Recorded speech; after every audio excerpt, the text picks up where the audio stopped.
দেখেন মানুষ যে কেমন মুনাফিক, মানুষ যে কেমন বেঈমান। এই জন্য আল্লাহ বলছে ইন্নাল ইনসানা লিরাব্বিহি লাকানুত। আরেক আয়াতে বলছে ওয়ালাকাদ কাররামনা বানি আদম, আমি আদম আলাইহিস সালামকে সম্মানিত করে বানাইছি, তার সন্তানগুলিও সম্মানিত। এক জায়গায় আল্লাহ উম্মতকে প্রশংসা করছেন, আরেক জায়গায় উম্মতকে বলছেন ইন্নাল ইনসানা লিরাব্বি লাকানুত, মানুষ বড়ই অকৃতজ্ঞ। এটা কে বলেছে? আল্লাহ, যে আল্লাহ আমাদেরকে সৃষ্টি করছেন। তাহলে এই ঘটনার দ্বারা বুঝবেন মানুষ যে কত নিমক হারাম।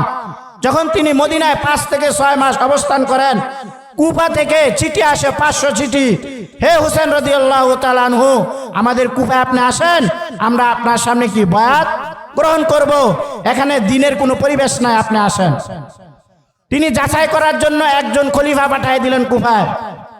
তিনির পক্ষ থেকে যখন গেলেন, তখন 1800 মানুষ হুসেন রাদিয়াল্লাহু তাআলা আনহুর হাতে বায়াত গ্রহণ করেন। কয়শো মানুষ ভাই? 1800 মানুষ। আর 500 চিঠি মদিনার মধ্যে আসছে হুসেন রাদিয়াল্লাহু তাআলা আনহু কুফায় যেতে যায়, কিন্তু এটা যাচাই করার জন্য হুসেন রাদিয়াল্লাহু তাআলা আনহু একজন লোক পাঠাইছে যে যাচাই করে আসো। তখন তার হাতে 1800 জন মানুষ বায়াত হয়েছে।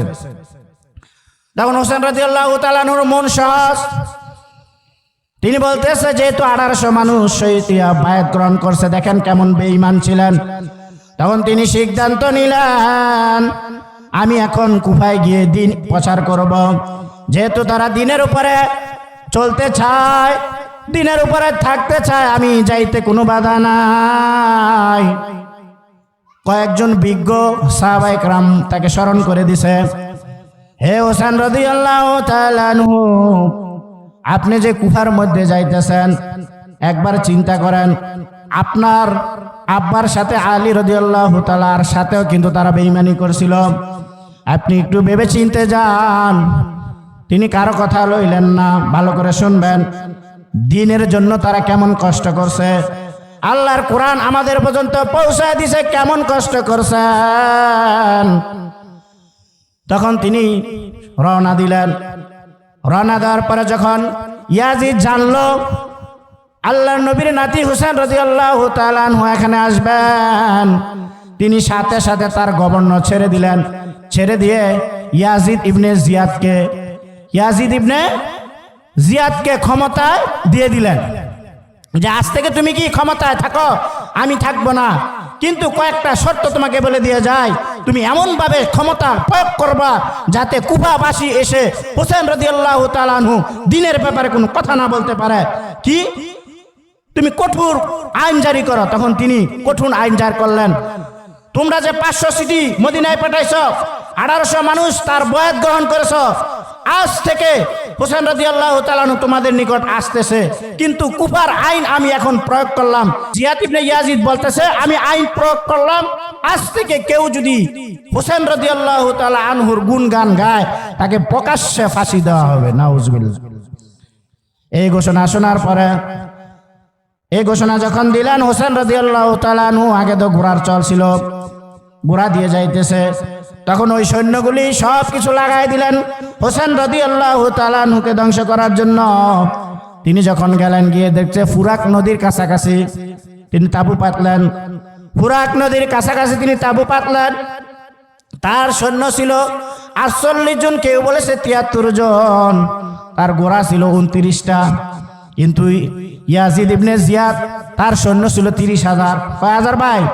30,000। দেখেন, কই 73 জন, কই হলো 30,000।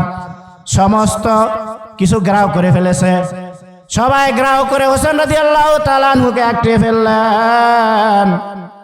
এখন তারা ফন্দি পাতলেন, যেহেতু ফুরাক নদীর কাছে ছেড়ে তাঁবু পাচ্ছেন, তাহলে এখানে কি করা যায়? ওই সৈন্যরা 8 দিন পর্যন্ত ফুরাক নদীর পানিটা বন্ধ রাখছেন। কয়দিন বন্ধ রাখছেন? 8 দিন বন্ধ রাখছেন। ইসলাম কিভাবে আমরা পাইছি? এখন এই 8 দিন বন্ধ রাখছেন, একটা মানুষ কয়দিন পানি না খাইয়া পারে? আগের জমানায় তো আপনার পানি কিনা পাইতো না, যেখানে শেষ করতো সেখানেই পাইতো। তো ওই নদীর থেকে তারা পানি পাইতেন। 8 দিন পর্যন্ত পানি দেয় না, 8 দিন পর্যন্ত পানি নাই, কঠিন করুণ অবস্থা। এখন হুসেন রাদিয়াল্লাহু তাআলা আনহু অনেকেই যুদ্ধ করে শহীদ হয়ে গেছেন। শহীদ হয়ে যাওয়ার পরে তার স্ত্রী, তার সন্তান হোসেন রাদিয়াল্লাহু তাআলা আনহু আর কয়েকজন বাকি আছে। কেমন করে দিন পাইলাম, আর দিনের ব্যাপারে তুমি কেমন বেঈমানি করো। হোসেন রাদিয়াল্লাহু তাআলা আনহুর বাচ্চা 6 মাস, আসগর। নাম কি ভাই? আসগর। ওই বদরের যুদ্ধে মুহররম মাসের 10 তারিখে শুরু হয়েছে। একদিন যুদ্ধ। কয়দিন ভাই? মুহররম মাস একদিন যুদ্ধ হয়েছে, বদরের যুদ্ধ, কারবালার যুদ্ধ। আস্তে আস্তে অনেক মানুষ শহীদ হয়ে গেছে। ওই 6 মাস বাচ্চা হোসেন রাদিয়াল্লাহু তাআলা আনহুর সন্তান, তার বহুত পানি তিরাসে ধরছে। হোসেন রাদিয়াল্লাহু তাআলা আনহুর সন্তান আসগর কাঁদতেছে পানি তিরাসে। মার বুকে দুধ নাই, দুধ আসে না। তিনি বাচ্চা নিয়ে যখন বাইর হইলেন, সাথে সাথে সৈন্যরা তাকে গ্রাও করে ফেললেন। এখন হোসেন রাদিয়াল্লাহু তাআলা আনহু বলতেছে, এ ভাই, কিসের জন্য আমাকে গ্রাও করছো? আমার বাচ্চাটাকে একটু পানি খাওয়ার ব্যবস্থা করে দাও। বাচ্চা যখন এরকম উপরে ধরে তাকে দেখাইলেন, হঠাৎ করে একটা তীর এসে লেগে গেল। হোসেন রাদিয়াল্লাহু তাআলা আনহু কেঁদে দিলেন, তোমাদের সাথে এরকম তো কোনো চুক্তি হয় নাই। আমি দিন দাওয়াত দেওয়ার জন্য আসছি, আমার ছেলেকেও তোমরা আঘাত করলা।